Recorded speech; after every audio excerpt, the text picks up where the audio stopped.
오늘 우리에게 주시는 하나님의 말씀은 신약성경 사도행전 1장 8절에서 11절까지의 말씀입니다.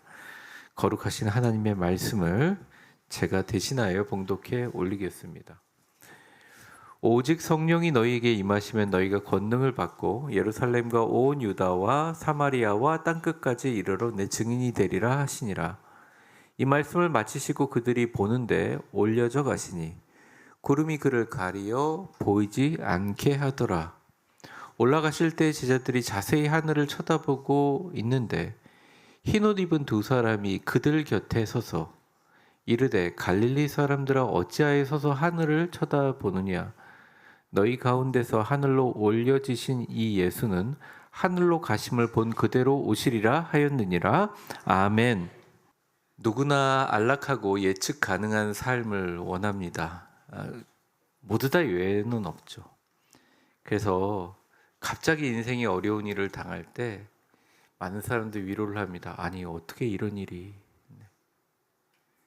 그런 분들도 얘기하죠. 나한테 이런 일이 일어날 줄 몰랐습니다. 대부분은 이런 예측 불가능한 일들, 내가 통제할 수 없는 일들은 불행이라는 단어를 묘사하는 하나의 수식어가 될 수밖에 없는 상황입니다. 그래서 우리의 신앙도 어떻게 보면 이 세상에 알 수 없는 거대한 폭풍과 비바람을 막아주는 안전하고 든든한 방파제가 되기를 원하죠. 그래서 매주일 교회에서 예배하면서 찬양과 기도로 주어지는 영적인 안정감, 그리고 내가 갖고 있는 어떤 감정을 해소한다든지 또 불안의 모습들을 주님께 맡기는 이 거룩한 안정감은 분명히 하나님이 주시는 큰 축복이자 위로인 것은 사실입니다. 그런데 주님은 여기에만 머물며 살라고 우리를 불러주신 것은 아니라는 것입니다.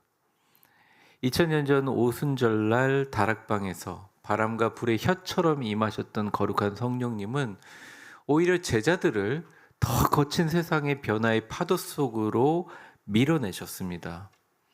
오늘날 성령님도 마찬가지로 우리를 교회 문 밖으로, 세상의 거친 들판으로, 우리가 외면하고 싶었던 소외된 이웃들과 땅끝을 향하여 세차게 밀어내시고 우리 안에 거대한 원심력의 힘을 역동성으로 우리 가운데 계시는 분이 성령님이라는 거예요.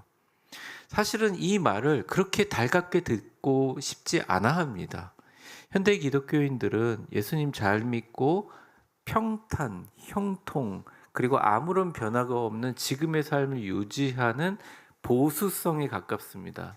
그러니까 보수라는 말이 우리 정치에서 말하는 진보 보수 이런 게 아니라 나에게 좋은 것을 그냥 지키고 싶어 하는 마음이라는 겁니다.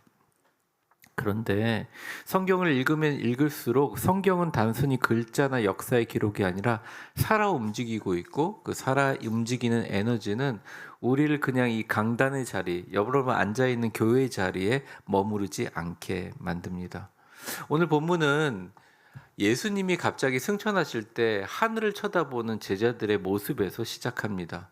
하늘로 올라가시는 예수님을 바라보면서 그 영광스러운 감격 가운데 그들은 머물고 싶었을 겁니다. 근데 정작 올라가시면서 하시는 예수님의 말씀, 또 그들 곁에 서 계신 천사들의 말은 단지 승천을 목격하고 하늘을 쳐다보는 종교적인 관객으로 너희는 머물지 말라.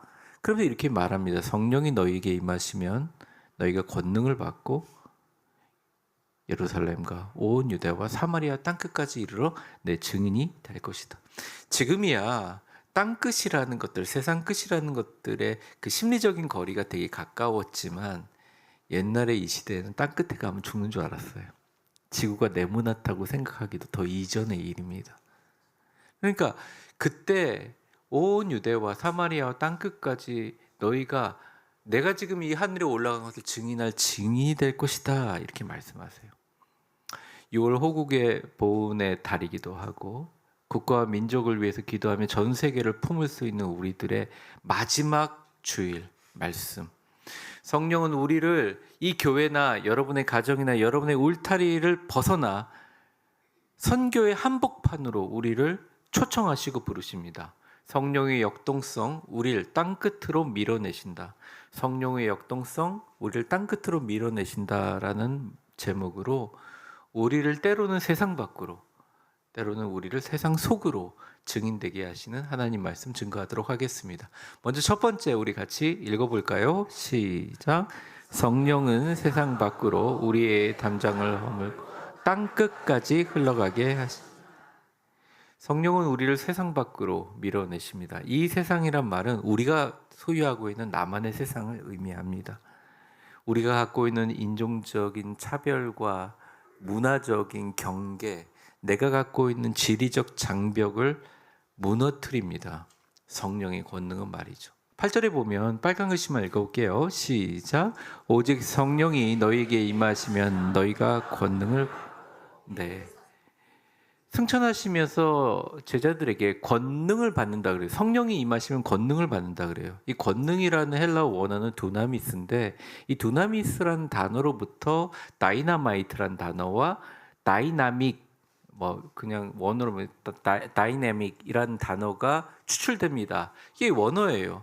말은 이 소위 말하는 권능이라는 이 두나미스의 말은 진동이라는 말과 같고 엄청나게 흔들면서 그 안에 엄청난 진동과 에너지가 나오는 역동성입니다. 총알도 그렇고 원자폭탄조차도 그 안에 소위 말하는 원자들이나 진자들이 부딪히면서 엄청난 폭발력이 안에 무지무지한 진동이 있거든요. 이 세상을 감싸고 있는 모든 진동 가운데 가장 강력한 진동의 본질, 권능의 본질은 뭐냐? 너희가 성령을 받으면 권능을 받는데 그 권능은 바로 진동시키는 역동성이다. 내가 성령을 받았어요. 성령 충만하다고 생각해요. 그런데 너무 차분합니다. 너무 내 생활이 좋아요. 변화를 꿈꾸지 않아요. 늘 가던 길만 운전하고 내가 모르던 곳에 가고 싶지 않아요. 목사님 제가 늙어서 그렇습니다. 내가 보수적이 돼서 그렇습니다. 그게 아니에요. 그런 게 아니라고요. 성령님이 오시면 여러분이 갖고 있는 모든 한계와 그 갖고 있는 생각들을 완전히 반전시키고 변화시키고 아이러니하는 모든 상황들을 하나로 통합해버리는 엄청난 역동성과 진동성이 갖고 있습니다. 그래서 잘 모르는 사람들이 보면 좀 미친 사람처럼 보이기도 해요. 또 어떤 사람이 보면 너무너무 차분한데 그 사람 곁에 있으면 말할 수 없는 엄청난 진동이 흐릅니다. 폭발적인 힘이다. 뭘 폭발시키냐? 우리가 나만을 생각하는 세상의 이기적인 마음. 내가 이 문제가 해결 안 되면 꼭 죽을 것 같이 고민하는 그 고민과 걱정과 근심과 두려움의 모든 장벽들을 산산히 깨트려 버리시고 우리 생각과 한계와 경계를 모두 다 무너뜨려 버리는 능력, 그게 성령이 갖고 있는 능력이에요. 그래서 원래 기도를 열심히 하려고 하는 분이 아니라 진짜 우리 자녀가 아파가지고 생명 걸고 금식하고 기도했더니 또 어떤 분은 내가 어떤 직장을 들어가기는 기도를 했는데 기도를 너무 많이 했어. 정말 정신을 놓을 정도로 기도하면서 성령의 충만함 속으로 어느 순간 쑥 들어가 버리면 내가 지금까지 기도했던 모든 기도 제목과도 완전히 상관없는 새로운 내가 돼버립니다. 왜? 성령이 갖고 있는 진동성 때문에 그렇습니다. 그러니까 이걸 경험하지 못하고 신앙생활을 하면 늘 신앙생활은 숙제와 같아요. 늘 성취해야 될 훈련 과정과 같습니다. 근데 성령의 충만함을 경험한 순간 신앙생활이 어떻게 변하냐면 신앙생활은 너무나 가슴 두근거리는 목적지를 알 수 없는 여행을 떠나는 사람과 같은 그런 마음이 됩니다. 흥분이 돼요. 사람을 완전히 바꿔놓는 폭발적인 사건. 2000년 전에 성령의 임재하심도 그냥 조용한 위로에 머물지 않았어요. 사람을 완전히 바꿔 놓았어요. 성령은 오늘날 우리의 담장을 허물고 땅끝까지 흘러나가게 하는 거대한 에너지며 파도며 태풍입니다. 그래서 성령이 충만할 때 임할 때 제일 먼저 보여주는 것은 우리가 지금까지 갖고 있는 관념들과 생각들을 부숴버리고 안일함을 흔듭니다. 그래서 기본적으로 인생을 바라보는 시각들이 달라집니다. 말씀을 들을 때 순종하는 레벨이 달라져 버린다는 거예요. 편안한 신앙생활, 변화 없는 종교 습관에 그대로 성령님은 머물러 두지 않고 흔들어 버려요. 때로는 찢고 부서져 버린다는 것입니다. 한 번도 이 북한 선교에 관심이 없던 제가 아는 분이 계십니다. 근데 우연히 북한과 중국의 국경에서 고생하는 동포들을 돕는 사역들, 선교사님을 만나 완전히 인생이 바뀌는 경험을 하시고 결국 굉장히 늦은 나이에 선교사로 헌신하는 모습들을 제가 보았습니다. 전혀 그분답지 않아요. 너무 소심하고 말 한마디 하지 못하고 고개 숙이는 여인들 제가 좀 너무 비난한 죄송합니다. 그건 아니고 아주 어린 소녀 같은 소녀들도 당당한 분들이 많죠. 하여튼 그런 분들이에요. 근데 전혀 다르지 않게 누구도 목숨을 걸고 가지 못하는 그런 곳에 가서 지금 하고 계세요. 밝힐 수는 없지만 어마어마한 분이에요. 근데 연락이 끊겨서 제 사실 걱정입니다. 요즘에 북한이 너무 어렵잖아요. 오늘이 또 북한 선교 주일이기도 하고. 근데 이거 변화시키는 게 뭐냐? 도저히 그 사람으로 생각할 수 없는 이 경계를 확 부숴버리는 게 성령이 하시는 말이라는 거죠. 그래서 성령을 성경에서 구약이나 신약에 비유할 때 그냥 보통의 고정된 물질로 얘기하지 않고 강물, 바닷물, 불덩어리, 아니 활활 타오르는 불, 그리고 도저히 누구도 방어할 수 없는 사방에서 불어오는 바람으로 비유합니다. 이게 뭐냐? 이 에너지와 폭풍 같은 힘들이 흘러나가는 거죠. 그리고 그 방향은 늘 흘러갈 방향을 찾다는 거예요. 여러분이 성령의 충만함을 받으면 나타나는 현상이 뭐냐? 내 안에 뜨거워져서 팔딱팔딱 뛰는 게 아니라 이 안에 이 힘을 감당하지 못해서 뭔가로 흘려보내야 한다는 것이죠. 그 방향이 어디냐? 오늘 예수님이 말씀하신 오직 너에게 성령의 충만함이 임하시면 예루살렘과 온 유다와 사마리아 땅끝까지 이르러 내 증인이 될 것이다. 세상 바뀝니다. 세상 끄트머리입니다. 주님이 하늘로 떠오르시면서 승천하시면서 얘기하는 거예요. 너희 삶은 고정된 목적지가 아니라 끝나지 않는 여행이다.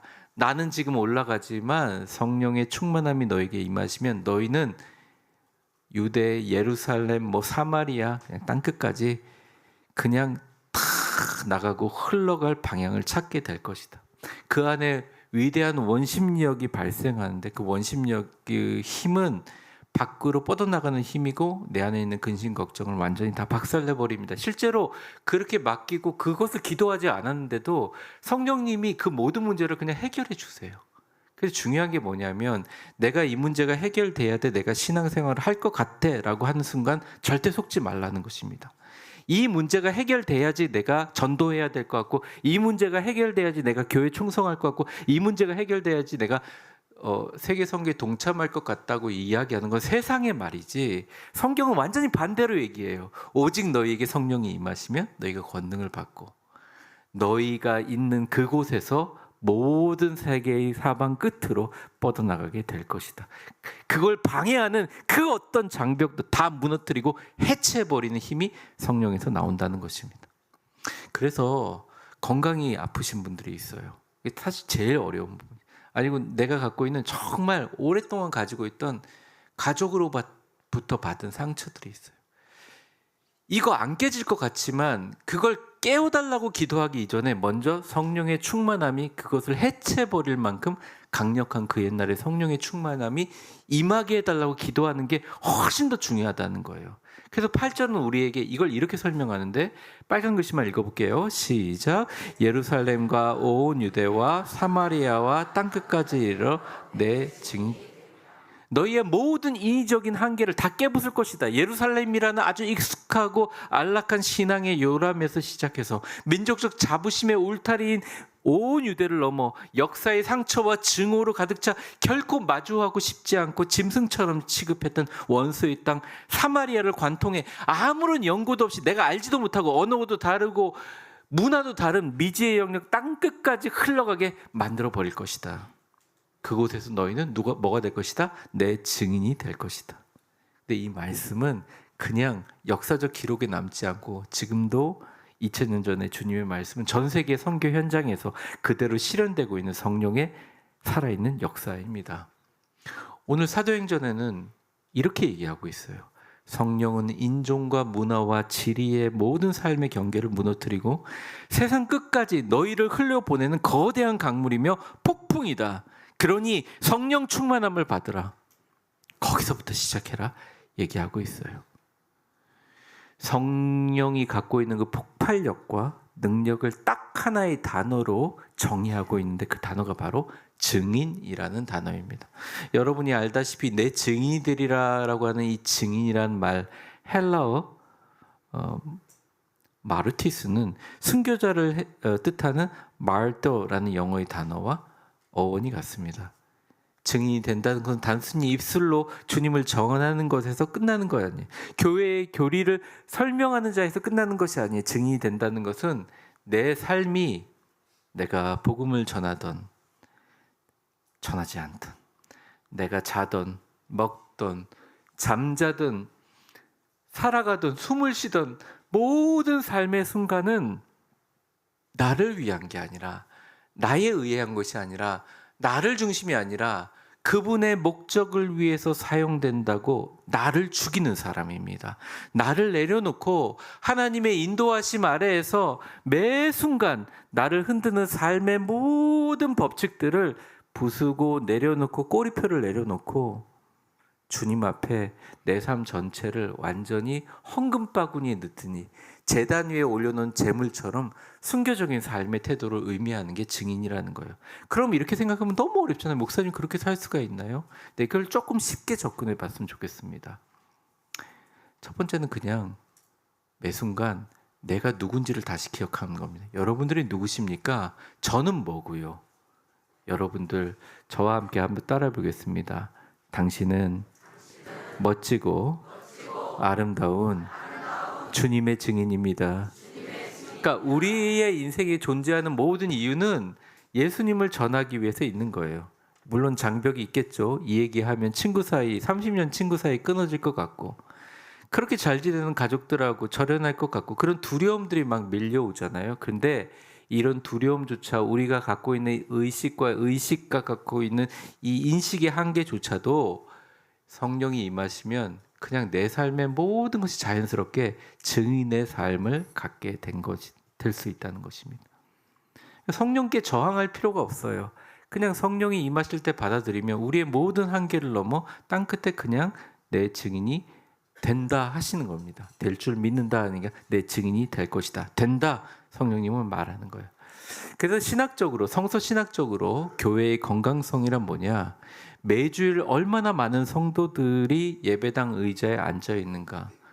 Sitting capacity, 앉아 있는 용적에 증명되는 게 아니라, 교회의 건강성은, 진정한 건강성은 예배를 마친 성도들이 얼마나 세상 속에 나가서 역동적으로 파송되는가, sending capacity, 나가서 정말 얼마나 많이 전하는 용적에 달려 있다는 것입니다.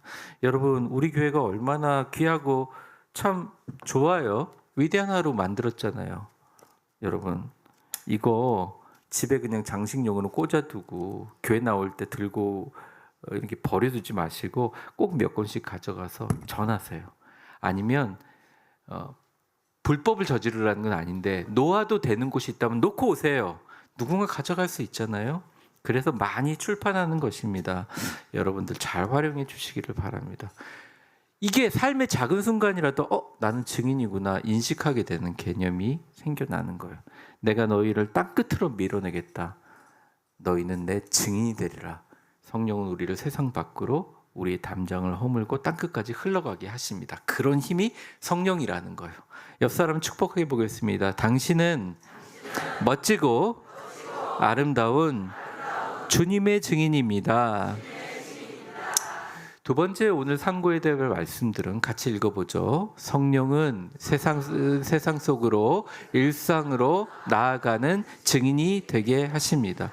주님이 승천할 때 너무 높이 올라가니까 한번 생각해 보세요. 뭐 이 정도가 아니라 주님이 이 말씀, 성령이 임하시면 땅까지 내 증인이 되리라 이 말씀하시고 쭉 올라가시는데 속도가 어떻게 했는지 제가 그때 볼 수가 없잖아요. 알 수가 없잖아요. 너무 높게 올라가니까 구름을 통과하고 올라가실 거 아니에요. 그러니까 구름에 가려워서 볼 수가 없어요. 그러니까 제자들이 주님이 얼마나 높이 올라가셨는가 쳐다보고 있었습니다. 시야가 확보가 안 되는 거예요. 그걸 묘사한 게 9절과 10절인데 빨간 글씨만 읽어볼게요. 시작. 그들이 보는데 올려져 가시니 구름이 그를 가리어 보이지 않게 되더라. 올라가실 때 제자들이 자세히 하늘을 쳐다보고 있는데, 이거 묘사죠. 아니요, 10절. 10절. 9절 10절에서 보고 있는데, 여기서 잘 보세요. 흰 옷 입은 두 사람이 어디 서 있다고요? 여러분들 보통 이거 장면 상상할 때 어떻게 해요? 얘기해 준 천사가 어디 날아가 있어요? 예수님 올라가는데 같이 날아가 있죠? 보통 그렇게 생각하시지 않으셨어요? 밑에서 쳐다보면서 뭐 원고에는 안 적었지만 우리 젊은 애들 우스갯소리로 퇴근할 때 안녕히 계세요 여러분 하면 손 드는 그 여자 캐릭터처럼 멀리서 하늘에서 얘기하는 것처럼 느끼죠. 근데 성경을 자세히 보시면, 근데 제가 여기에 대해서 여러 자료를 찾아봤는데 이게 그냥 성경 말씀 그대로 말씀드리는 겁니다. 흰 옷 입은 두 사람이 천사죠. 천사가 어디 있어요? 그들 곁에 날아가 있어요? 공중에 떠 있어요? 옆에 서 있었다니까요. 그러니까 그 흰 옷 입은 두 천사도 똑같은 눈 위치에서 구름 속으로 사라진 주님을 바라보고 있었던 거예요. 어감이 완전 다르죠. 그 천사들이 아주 대담한 질문을 합니다. 오늘 빨간 글씨만 같이 읽어보겠습니다. 시작. 갈릴리 사람들아 어찌하여 서서 하늘을 쳐다보느냐. 너희 가운데서 하늘로 올라가신 이 예수는 하늘로 가심을 본 그대로 오시리라. 갈릴리 사람들아 어찌하여 하늘을 서서 쳐다보고 있느냐. 자기도 쳐다보고 있으면서 묻는 거예요. 이 질문의 의미는 뭘까요? 깊은 뜻은 이런 겁니다. 너희들 정신 바짝 차려야 된다. 예수님의 승천은 분명히 하늘로 올라간 하늘의 사건이지만 사실 예수님이 하늘로 올라가신 목적은 하늘만 쳐다보게 하기 위함이 아니라는 거예요. 완전히 다 반대라는 거예요. 신앙을 땅을 버리고 땅을 버리고 하늘만 사모하는 것이 아니라 오히려 하늘의 소망을 가지고 이 땅에서 충실하고 열심히 복음 전하며 살아가는 것이라고 흰옷 입은 두 천사는 2000년 전에 이야기하고 있어요. 그래서 이 어투가 그렇게 건강하거나 친절하지 않아요. 갈릴리 사람들아 어찌하여 땅 쳐다보고 있어, 이런 어투예요. 뉘앙스가. 그러니 이 말씀은 제자들이 하늘을 쳐다보고 이미 구름 위로 사라진 주님을 쳐다보는데 멈춰져 있지 말고 그 전에 하신 말씀, 오직 성령이 너에게 임하시면 너희가 권능을 받고 예루살렘과 온 유다와 사마리아 땅끝까지 이르러 내 증인이 되리라는 말씀을 붙들고 너희가 지금 딛고 있는 이 땅에 다시 나아가란 부르짖음이었습니다. 그래서 그들은 마가의 다락방에 모여서 기도했어요. 성령님이 임하셨고 오순절날 세상 속으로, 거리 속으로 다시 나갔다는 것입니다. 첫 번째 대지는 세상 밖으로 우리의 나만의 세상 밖으로 밀어내시는 성령이라면, 두 번째 말씀은 우리를 세상 속으로 집어넣는 성령님이라는 거예요. 우리도 때로는 신앙생활을 하면서 제자들과 같이 승천하시는 그 하늘로 올라가시는 영광스러운 주님의 구름 속에 들어가 머물고 싶을 수도 있었을 거라고 생각합니다. 혹시 제자들 중에 다는 아니더라도 일부는 그런 생각을 할 수도 있을 거예요. 왜냐하면 하늘로 올라가시는 예수님은 너무 멋진데 막상 고개를 내려서 발끝을 쳐다보며 이 땅을 보면 골치 아픈 선교적 사명, 핍박과 환난이 기다리는 예루살렘 거리로 다시 돌아가야 하는 거를 생각하니까 오히려 하늘 쳐다보면서 거룩한 신비에 머물러 있는 편이 훨씬 더 만족이 더 좋았을 거라고 생각해요. 하지만 그들의 성령 충만함이 임하시니까 다시 세상 속으로 발걸음을 옮겼어요. 주님을 잔인하게 모함하고 십자가에 달려 죽게 만든 그 예루살렘 사람들에게 예수님의 차용을 집행했던 로마를 향하여 다시 무릎을 세우고 허리를 펴고 주님의 복음을 들고 달려갔다는 거예요. 요즘 제가 이제 인간으로 감당할 수 없는 아픔과 고통을 겪는 사람들을 많이 보게 됩니다. 근데 그런 분들이 굉장히 많이 신앙적인 초월주의에 빠지는 걸 되게 많이 봐요. 근데 거룩한 신비에 매달려서 자꾸 초월적인 신앙에 머물지 않게 만드는 것이 진짜 영성이라는 것입니다. 자꾸 세상이 아니라 하늘을 얘기하고 현실이 아니라 말세와 내세만을 강조합니다. 요한계시록만 성경 공부하고요. 이게 신천지가 하는 일들 아닙니까? 2000년 전 제자들처럼 하늘을 쳐다보던 시선을 조금 내리고 이제는 우리가 발로 딛고 있는 일상의 흙먼지 묻은 길바닥 위에서 성령과 함께 탁탁탁 발을 맞춰 걸어가는 구체적인 순종 속에서 진짜 신앙이 있다는 거예요. 그래서 제가 존경하는 분들이요, 너무너무 잘 돼서 막 복 받아가지고 경제적으로 걱정도 없고 자녀들도 걱정이 없고 이런 형통한 사람들을 존경하는 게 아니라, 우리 성도님처럼 정말 힘들고 어렵고 막 때로는 삶 속에서 마주하는 이웃의 상처, 무너진 일터의 성벽, 그런 곳에서 얼마든지 초월적인 신앙을 꿈꿀 수 있지만 그래도 매주일 교회 나와서 하나님 말씀 붙잡고 매 순간 성령님 붙들고 기도하며 사는 분들이 훨씬 더 존경스럽습니다. 왜? 이게 신앙이기 때문이에요. 이게 진짜 신앙이라는 거예요. 성령은 우리의 시선을 예수님이 이미 구름 뒤로 사라진 그 저편에 하는 것이 아니라 이웃들로 땅끝으로, 그리고 세상 속으로 우리의 시선을 돌려주신다는 거예요. 근데 여기서 되게 중요한 마지막 포인트가 있는데 11절을 한번 보시게요. 빨간 글씨만 보겠습니다. 시작. 하늘로 가심을 본 그대로 오시리. 이 하늘에 있는 천사 아니에요. 곁에 서 있는 흰옷 입은 두 사람, 천사가 말하는 겁니다. 주님이 너희가 지금 본 그대로 가셨듯이 그대로 오실 것이다. 환한 대낮에 성경상 기록으로 500명 이상의 본 사람들 앞에서 하늘로 승천했어요. 근데 그날은 무슨 특별한 날도 아니고 그냥 맑은 날 구름 속 하늘로 올라가시고 사라지셨습니다. 그리고 일상은 아무 변화가 없었어요. 평범한 일상 속에 승천했다는 것입니다. 그리고 그 모습 그대로 천사가 얘기합니다. 천연덕스럽게 그냥 주님이 오실 날이 올 것이다. 그래서 이 재림이라는 말을 굉장히 이단과 사이비는 무겁게 받아들이고 이 재림을 위해서 살게 만듭니다. 그런데 천사가 하고자 하는 말의 의미는 뭐냐면, 올라가신 것 봤지? 대단한 일이야. 근데 내려오실 때도 그냥 이렇게 내려오셔. 너희가 올라갈 때 그냥 번하게 쳐다본 것처럼 하늘 쳐다보고 살지 마. 이 땅에 있는 것처럼 내려올 때도 그럴 거야. 재림은 굉장히 대단한 약속이 아니라, 또 사이비 이단들이 얘기하는 종말론적인 공포나 삶을 도피주의로 빠뜨리는 것이 아니라, 재림보다 더 중요한 것은 일상을 마주할 여러분의 삶이다. 평범하게 마주하는 모든 슬픔과 아픔 속에서, 두려움 속에서 묵묵하게 사명을 걷는 가장 강력한 에너지가 뭐냐? 성령님. 성령님이 여러분을 하게 하시는, 현실을 도피하지 마십시오. 물질적으로 어려우면 그 현실을 물러서지 말고 하나님 앞에 구하십시오. 내가 이 어려운 상황에서 주의 일을 감당할 방법이 무엇입니까? 주님, 감당할 힘을 주십시오. 몸이 약하고 어려우면 주님 앞에 기도하십시오. 내가 이렇게 소망을 품고 오늘을 살아가며 주의 영광을 위해서 살아갈 목적이 무엇입니까? 내가 복음을 전할 수 있는 방법이 무엇입니까? 주님, 저는 더 건강한 모습으로 복음도 전하고 싶습니다. 저희 인생 낭비하고 싶지 않습니다. 사실은 이게 주님이 원하시는 기도와 응답의 선순환이에요. 하늘로 가신 본 그대로 너희에게 임하실 것이다. 2000년 전 초대교회 신도들은 이 약속을 먹고 언제 오실지 모르고 내일 오실까? 어제 오실까? 이 종말론적인 긴급성을 가지고 생명을 걸고 살았어요.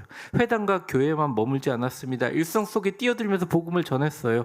그리고 진짜 성령의 능력을 받았죠. 우리는 주님 언제 오실지 모릅니다. 근데 확실한 것은 여러분들이 내일이면 출근하셔야 되는 거고, 태국 치앙라이 해외 선교, 그리고 8월에는 지역사회 봉사 선교 사역을 준비하고 있습니다. 그리고 부모님 모시는 분들은 부모님 모셔야 되고요. 아픈 분들 돌보시는 분들은 아픈 분들 돌보셔야 돼요. 건강이 나쁘신 분들은 열심히 운동해야 되고요. 병원도 다녀야 되고 치유도 해야 됩니다. 자꾸 내가 갖고 있는 일상과 하늘에 바라보는 이러한 초월적인 것들을 분리하지 마시고, 그럼에도 불구하고 그 약속을 품은 분들, 가심을 그대로 오는 모습을 품는 자들은 삶의 현장에서 묵묵하게 걸어갑니다.